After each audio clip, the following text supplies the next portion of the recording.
ನಾಲೆಗೆ ಹರಿಬಿಟ್ಟ ಅನಂತ್ ಕುಮಾರ್ ಹೆಗಡೆ ವಿರುದ್ಧ ಕೈ ಕೆಂಡವಾಗ್ತಾ ಇದೆ.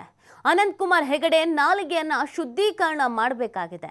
ಕೆಂಪೇಗೌಡ ಏರ್ಪೋರ್ಟ್ನಲ್ಲಿ ಸಚಿವ ಕೆಎನ್ ರಾಜಣ್ಣ ಈ ರೀತಿಯಾಗಿ ವಾಗ್ದಾಳಿಯನ್ನ ಮಾಡಿದ್ದಾರೆ. ಅನಂತ್ ಕುಮಾರ್ ಹೆಗಡೆ ಅವರು ಕಾಂಗ್ರೆಸ್ನ ವಿರುದ್ಧ ಸಿದ್ದರಾಮಯ್ಯನವರ ವಿರುದ್ಧ ಮಾತನಾಡಿದರು. ರಾಮ ಮಂದಿರ ವಿಚಾರಕ್ಕೆ ಸಂಬಂಧಪಟ್ಟಂತೆಗೆ ಏಕವಚನದಲ್ಲೇ ಸಿದ್ದರಾಮಯ್ಯನವರ ವಿರುದ್ಧ ಹರಿಹಾಯ್ದಿದ್ರು. ಈ ವಿಚಾರಕ್ಕೆ ಸಂಬಂಧಪಟ್ಟಂತೆ ಕಾಂಗ್ರೆಸ್ ಇದೀಗ ನಿಗಿ ಕೆಂಡವಾಗಿದೆ.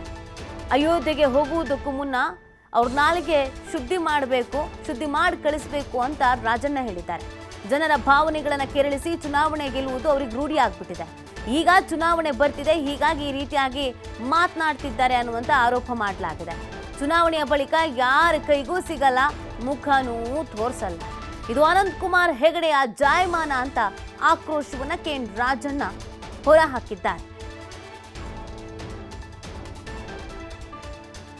ಹೆಗಡೆ ಅವ್ರದ್ದು ನಾಲ್ಗೆ ಇದೆಯಲ್ಲ, ಅದನ್ನು ಶುದ್ಧೀಕರಣ ಮಾಡಬೇಕು. ಅವರು ಯಾವುದು ಅಯೋಧ್ಯೆ ರಾಮ ಜನ್ಮಭೂಮಿಗೆ 22ನೇ ತಾರೀಕು ಹೋಗ್ತಾರಲ್ಲ, ಅವರು ಹೋಗೋದಕ್ಕಿಂತ ಮುಂಚೆ ಅವ್ರು ನಾಲ್ಗೆ ಶುದ್ಧಿ ಮಾಡಿ ಕಳಿಸ್ಬೇಕಲ್ಲಿ. ಈಗ ನೋಡಿ, Anant Kumar Hegde is known for that from the beginning. ಈ ಥರ ಕಮ್ಯುನಲ್ ಆಗಿ ಜನರಿಗೆ ಭಾವನೆಗಳನ್ನ ಕೆರಳಿಸಿ ಅವರು ಚುನಾವಣೆಯಲ್ಲಿ ಗೆಲ್ತಕ್ಕಂಥದ್ದು. ಈ ಚುನಾವಣೆ ಹತ್ತಿರದಲ್ಲಿರೋದ್ರಿಂದ 2-3 ತಿಂಗಳಿರೋದ್ರಿಂದ ಈಗ ಮಾತಾಡ್ತಾರೆ. ಮತ್ತು ಚುನಾವಣೆ ಮುಗಿದ್ಮೇಲೆ ಮತ್ತೆ 4.5 ವರ್ಷ ಒಬ್ಬರ ಕೈಗೂ ಸಿಗೋದಿಲ್ಲ, ಒಬ್ಬರು ಮುಖನೂ ತೋರಿಸಲ್ಲ, ಏನು ಮಾತು ಆಡಲ್ಲ. ಅದು ಅವ್ರ ಜಾಯಮಾನ, ಅದನ್ನು ಮುಂದುವರಿಸ್ಕೊಂಡು ಹೋಗ್ತಾ ಇದ್ದಾರೆ. ಅನಂತ್ ಕುಮಾರ್ ಹೆಗಡೆ ಅವರು ಈ ಹಿಂದೆ ಚುನಾವಣೆ ಇದ್ದಾಗ ಮಾತ್ರ ಕಾಣಿಸ್ಕೊಳ್ತಾ ಇದ್ರು, ಮಾತಾಡ್ತಾ ಇದ್ರು. ಆಮೇಲೆ ಎಲ್ಲಿ ಹೋಗಿದ್ರು, ಏನು ಮಾಡ್ತಿದ್ರು ಅನ್ನೋದು ಗೊತ್ತಿಲ್ಲ. ಮೂಲೆ ಗುಂಪಾಗಿದ್ರು, ಸೈಲೆಂಟ್ ಆಗಿದ್ರು. ಈಗ ಮತ್ತೆ ಚುನಾವಣೆ ಬರ್ತಾ ಇದೆ, ಅದಕ್ಕೆ ಈ ಥರ ಎಲ್ಲ ಮಾತಾಡ್ತಾ ಇದ್ದಾರೆ. ಚುನಾವಣೆ ಕಳೆದ ಮೇಲೆ ಮತ್ತೆ ಎಲ್ಲಿ ಹೋಗ್ತಾರೆ ಅನ್ನೋದು ಗೊತ್ತಾಗಲ್ಲ. ಇದು ಅವರ ಜಾಯಮಾನ ಅಂತ ಕೆಎನ್ ರಾಜಣ್ಣ ಹೇಳಿರೋದು. ಸಿದ್ದರಾಮಯ್ಯನವರ ವಿರುದ್ಧವಾಗಿ ಮಾತನಾಡುವಂಥ ಸಂದರ್ಭದಲ್ಲಿ ನಾಲಿಗೆ ಹರಿಬಿಟ್ಟಿದ್ರು. ಅದಕ್ಕೆ ಈ ರೀತಿಯಾದಂಥ ಆಕ್ರೋಶ. ಈ ಬಗ್ಗೆ ಮತ್ತಷ್ಟು ಮಾಹಿತಿಯನ್ನು ನೀಡ್ತಾರೆ ನಮ್ಮ ಪ್ರತಿನಿಧಿ ಸುರೇಶ್ ಬಾಬು. ಅನಂತ್ ಕುಮಾರ್ ಹೆಗಡೆಯ ವಿರುದ್ಧ ಕೆಎನ್ ರಾಜಣ್ಣ ಯಾವ ರೀತಿಯಾಗಿ ಆಕ್ರೋಶವನ್ನ ಹೊರ ಹಾಕಿದ್ರು? ನೀತಿ, ದೆಹಲಿಯಿಂದ ರಾಜ್ಯಕ್ಕೆ ವಾಪಸ್ಸಾದ ಸಚಿವ ರಾಜಣ್ಣ ಸಿದ್ದರಾಮಯ್ಯ ವಿರುದ್ಧ ಅನಂತ್ ಕುಮಾರ್ ಹೆಗಡೆ ವಾಗ್ದಾಳಿ ವಿಚಾರವಾಗಿ ಅನಂತ್ ಕುಮಾರ್ ಹೆಗಡೆ ಬೇಕಾಬಿಟ್ಟಿ ಮಾತನಾಡಬಾರ್ದು, ಯಾವುದೇ ವ್ಯಕ್ತಿ ಬಗ್ಗೆ ಮಾತಾಡೋಕ್ಕಿಂತ ಮುಂಚೆ ನಾನು ಏನ್ ಮಾತಾಡ್ತಾ ಇದ್ದೀನಿ, ಹೇಗ್ ಮಾತಾಡ್ತಾ ಇದ್ದೀನಿ ಮತ್ತು ಯಾವ್ದನ್ನ ಮಾತಾಡ್ತಾ ಇದ್ದೀನಿ ಅನ್ನೋದ್ರ ಬಗ್ಗೆ ಪರಿಜ್ಞಾನ ಇರಬೇಕು.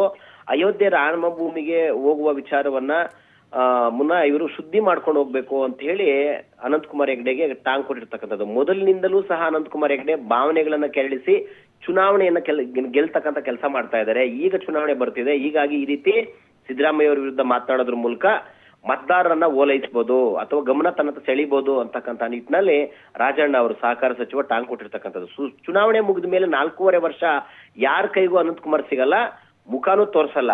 ಆದ್ರೆ ಚುನಾವಣೆ ಬರ್ತಾ ಇದ್ದ ಹಾಗೆ ಈ ರೀತಿಯ ಹೇಳಿಕೆಗಳು ಕೊಡೋದ್ರ ಮೂಲಕ, ಮುಖ್ಯವಾಗಿ ಸಿದ್ದರಾಮಯ್ಯನವ್ರ ವಿರುದ್ಧ ಈ ತರ ಮಾತನಾಡೋದ್ರ ಮೂಲಕ ತಮ್ಮ ನಾಲಿಗೆಯ ಹಿಡಿತ ಇಲ್ಲ ಅನ್ನೋದನ್ನ ತೋರಿಸ್ಕೊಟ್ಟಿದ್ದಾರೆ. ಹಿಂದೂಗಳ ಭಾವನೆಗಳನ್ನ ಕೆರಳ್ತಕ್ಕಂಥ ಕೆಲಸ ಮಾಡ್ತಾ ಇದ್ದಾರೆ. ಈ ಸಿದ್ದರಾಮಯ್ಯನವರು ಅವರು ಸಹ ಹಿಂದೂ ಸಮುದಾಯಕ್ಕೆ ಸೇರಿರ್ತಕ್ಕಂಥರಾಗಿದ್ದು, ಅಯೋಧ್ಯೆಗೆ ಹೋಗೋದು ಬಿಡೋದು ಅವ್ರಿಗೆ ಬಿಟ್ಟು ವಿಚಾರ. ಇವ್ರಿಗೆ ಇಷ್ಟ ಇದ್ರೆ ಹೋಗ್ಲಿ, ಇಲ್ಲದೆ ಇದ್ರೆ ಹೋಗೋದು ಬೇಡ. ಇನ್ನೊಬ್ರು ಹೋಗ್ತಾರೆ ಬಿಡ್ತಾರೆ, ಅವ್ರನ್ನ ಕೇಳ್ತಕ್ಕಂಥ ಪ್ರಶ್ನೆ ಇವ್ರಿಗೇನಿದೆ? ಪ್ರತಿಯೊಬ್ಬರಿಗೂ ಅವ್ರದೇ ಆದ ವೈಯಕ್ತಿಕ ಸ್ವತಂತ್ರವಿರುತ್ತೆ. ಆ ಸ್ವತಂತ್ರವನ್ನ ಪ್ರಶ್ನೆ ಮಾಡ್ತಕ್ಕಂಥ ಹಕ್ಕು ಯಾರಿಗೂ ಇಲ್ಲ. ಅನಂತ್ ಕುಮಾರ್ ಹೆಗಡೆ ಚುನಾವಣಾ ಸಂದರ್ಭದಲ್ಲಿ ಈ ತರ ಮಾತಾಡ್ತಾ ಇರತಕ್ಕಂಥದ್ದು ಸರಿಯಲ್ಲ. ಇದು ಮೊದಲಿಂದ ಅವ್ರು ಮಾಡ್ಕೊಂಡ್ ಬರ್ತಾ ಇದ್ದಾರೆ. ಅವರು ಸೂಕ್ತವಾಗಿ ಸಮಯ ಮತ್ತು ಸಂದರ್ಭದಲ್ಲಿ ಜನರೇ ತಕ್ಕ ಪಾಠ ಕಲಿಸಲಿದ್ದಾರೆ ಅಂತ ಹೇಳಿ ರಾಜಣ್ಣ ಹೇಳಿರ್ತಕ್ಕಂಥದ್ದು. ನೀತಿ. ಓಕೆ, ಧನ್ಯವಾದ ಸುರೇಶ್ ಬಾಬು ತಮ್ಮೆಲ್ಲ ಡೀಟೇಲ್ಸ್ಗಾಗಿ.